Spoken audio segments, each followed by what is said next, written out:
Hi, Margaret. It's great to speak with you on WTiN today. You have been at Harris Tweed Hebrides for over 11 years now. Please, would you be able to tell our listeners a bit about your background, your roles within the company Harris Tweed Hebrides, and your recent appointment to CEO? Hi, Abby. Lovely to meet you again. And thanks for inviting me along to this chat. I've been with Harris Tweed Hebrides now, as you said, for over 11 years. Harris Tweed Hebrides recruited me in 2013 when I became a brand manager, a sales and brand manager for the company at that time.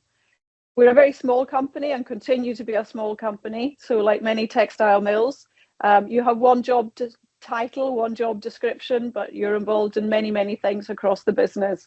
So I've been involved in lots of projects, mainly around the sales and marketing side of our business, but also the investment in our business as well. So we've delivered a number of investment projects across the business in that time, including a new dye house here at the mill. And at the moment, we have another investment project going on. So last year, I was appointed as the second chief executive at Harris Tweed Hebrides. I took over from Ian Angus Mackenzie, who was one of the founding directors and the original chief executive, and he's now our chairman. So I was really privileged to receive that appointment, and I've been kept pretty busy since then, as my role involves a much wider aspect and much more responsibility in terms of looking after the company at this time. That sounds great. And the Harris Tweed industry has a rich and long history, known for curating some of the world's most famous heritage textiles. Please, could you tell me what your vision is for the company? Well, here at Harris Tweed Hebrides, we are very focused on the people who are employed by Harris Tweed Hebrides, the people that we work with in terms of the island's home weavers, who are a self-employed workforce who weave every single metre of Harris Tweed at their island-based homes. So we are all about people in this business and people within our local community. So ensuring we have a year-round thriving and stable business is very much our focus at Harris Tweed Hebrides. In the future, and the future is looking 6 months in advance, 12 months in advance. So not so far away. The future is about ensuring that stability of employment, stability of production continues. And to do that, we are always looking for new markets and new opportunities where perhaps Harris Tweed hasn't been working in before, or working with our existing and very loyal customer base to grow the business slowly and steadily. So we're about people and we're about sustainability. And kind of going off that, the company has a strong commitment, as you say, to sustainable practices, protecting rural employment, and supporting the British wool industry. What are some of the main initiatives you work towards in terms of using 100% British farmed wool and supporting those local communities? Yes, the Harris Tweed production has always been community based. So it started as a fabric that was woven by the islanders way back in the 18th century, woven for protection from the elements here. We're on the very northwest of Scotland, an island that's 2.5 hours away from the Scottish mainland and the rest of the UK. So the climate here can be quite hard and harsh. So the islanders developed our very famous fabric and had the foresight to put in place a structure to an industry that's quite unusual. It doesn't really follow business model practices.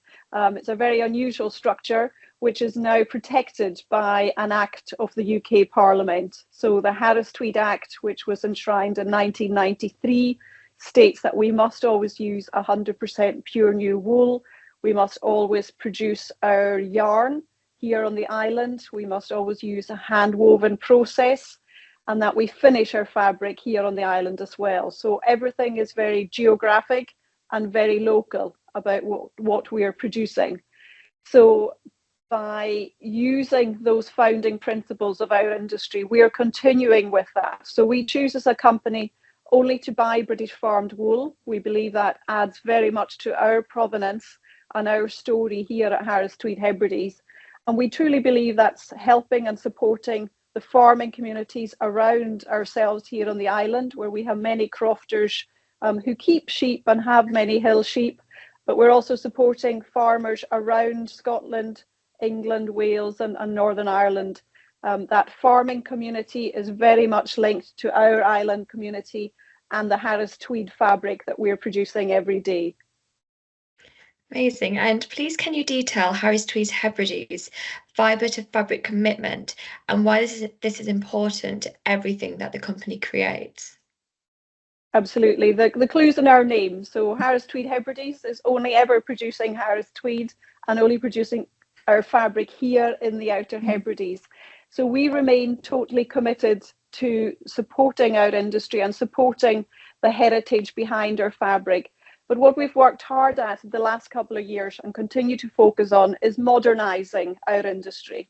So ensuring everybody that works in the company, that works around the company, is working in a modern workplace. And we're currently undertaking a £1.5 million investment here at the Shawbus Mill on the Isle of Lewis and Harris, where we're again working hard to ensure we are modernising what is a heritage industry.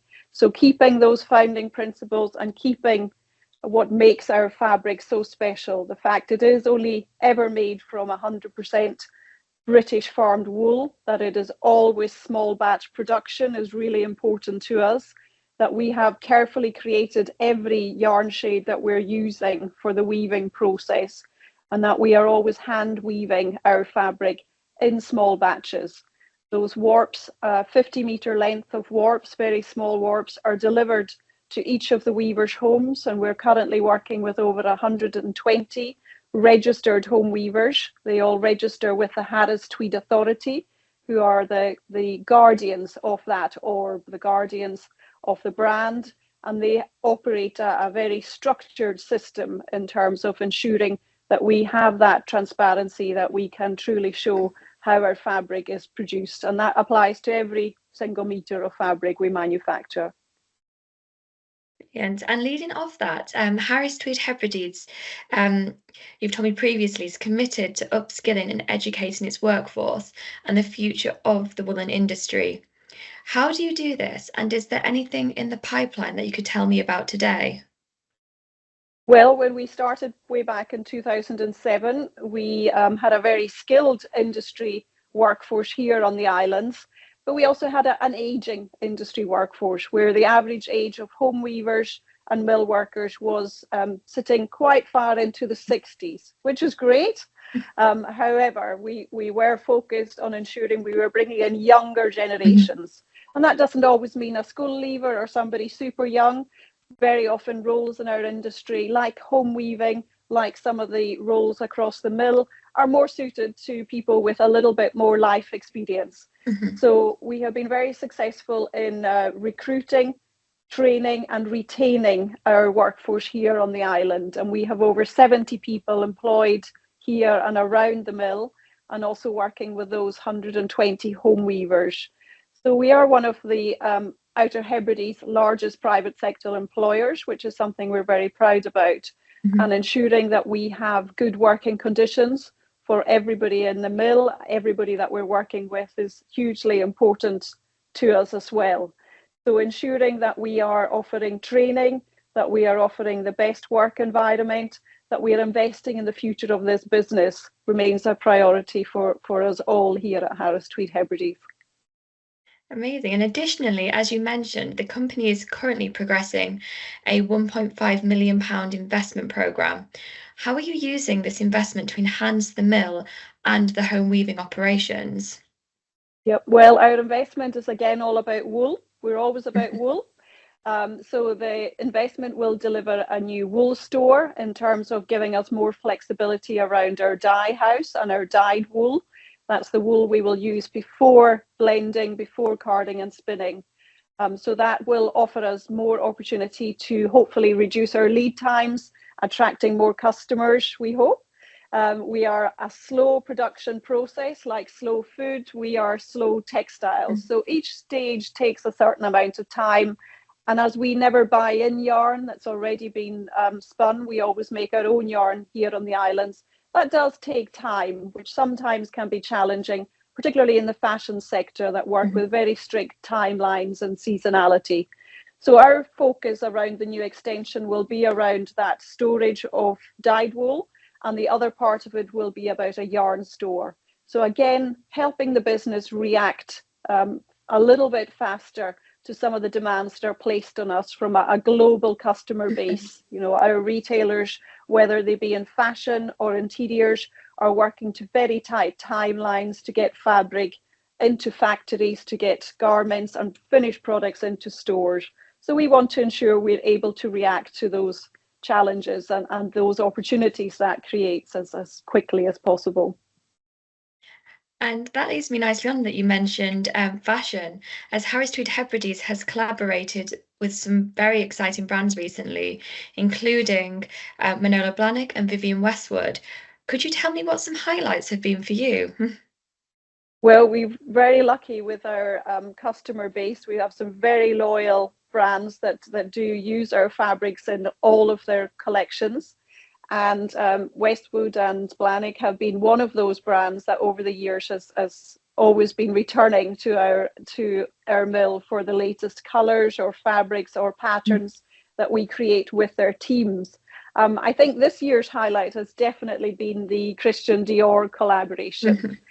We were lucky enough to be part of their spectacular event at Drummond Castle at the beginning of June, where they really showcase the best of Scottish textiles, the industry we have now, and looking back at how that was linked to Scottish history, Scottish clan history, Scottish royal history. Mary Queen of Scots featured hugely as a design inspiration.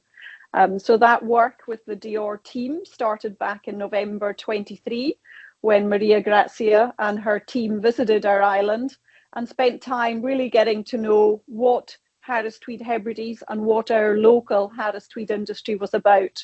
And from that initial visit, we've been working for the last 6-7 months on design work. So looking at patterns, colours, scales, working with their team. So when we went to Drummond Castle, we didn't know what the garments looked like. We had obviously created the fabrics, but we were just astounded to see the creations. We were lucky enough to be the first 10 garments off their catwalk for that event. And we're so proud to be representing our industry and our islands at such a global, high-profile fashion event. That's really nice. My next question is, after 70 years, Dior returned to Scotland for the catwalk show you just mentioned. How significant was this for the textile industry in Scotland? And do you have any other collaborations coming up that you could tell us about?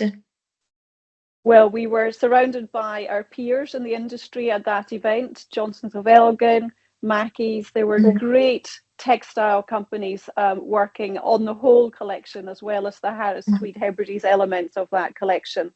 I think we will all benefit hugely from that event because it was such a spectacular location. It was that looking back to when Christian Dior himself had been in Scotland and exhibited in Glasgow and exhibited at Gleneagles. So it was a real part of history we were all lucky enough to be involved with on that day. And I think it will certainly impact our work going forward. We're now looking at the autumn-winter season for 2025-26. We're about to look at how we approach new customers and launch our collection. So it's really exciting that timing of that show for Dior has come at a really good time for the autumn-winter season. And we're hopeful that the positive spin-off from that work and the inspiration around that collection will really help us all in the Scottish textile industry. Amazing. And looking a bit further ahead, please could you tell me about how the European Union's product environmental footprint methodology would affect you if this is rolled out?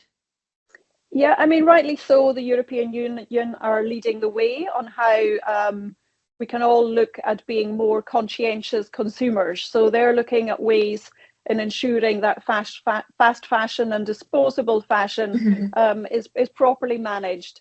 Unfortunately, it's looking like the methodology they're going to employ around that will negatively impact natural fibres and particularly negatively impact wool. And that's hugely concerning. The European Union obviously have to put some methodology behind how they grade fabrics that will appear in retail shops around Europe. And it's looking like the legislation as it's sitting right now will present wool in a very negative way. That's hugely worrying for our industry. We are only producing Harris Tweed, which can only ever be made with 100% pure new wool. And when that fabric is presented in a similar way to a synthetic fabric, and there are lots of great synthetic fabrics used for different purposes, but our production methods and our starting raw materials are very, very different. So Harris Tweed starting with pure new wool, synthetics and other fabrics starting with carbon-based, oil-based textiles are coming at production from very different methods.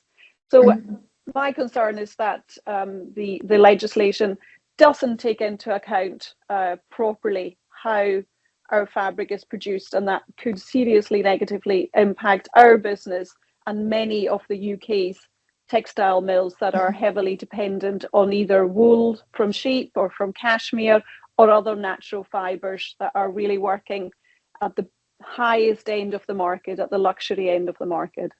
Mm-hmm. And how is Harris Tweed Hebrides responding to the proposed methodology? And what would a better proposal look like to you? Well, we're working very closely with British Wool, who are leading on the UK response to this matter. They're working with the IWTO and Make the Label Count campaign that they have launched. So what we're looking to do is really ensure that our voices are heard in Europe, our collective voices, as we are part of a European and a global fashion and textile industry.